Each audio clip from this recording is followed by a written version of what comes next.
பெருமாள் ஆதிசேஷன் இன்றி வெறும் தரையில் சயன கோலத்தில் அருள் பாலிக்கும் கோவில் பற்றி உங்களுக்கு தெரியுமா?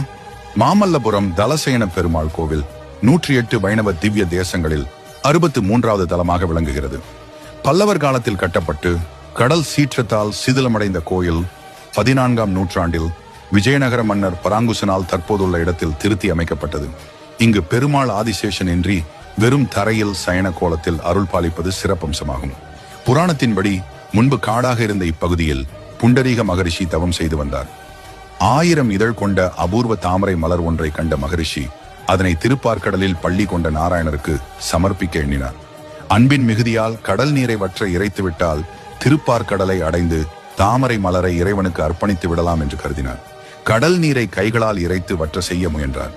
திருமாலும் ஒரு முதியவர் வடிவம் கொண்டு, முடியாத இக்காரியத்தை செய்ய முயலுகின்றீரே, பசித்திருக்கும் எனக்கு உணவளியுங்கள் என வினவ, பசித்தோருக்கு உணவு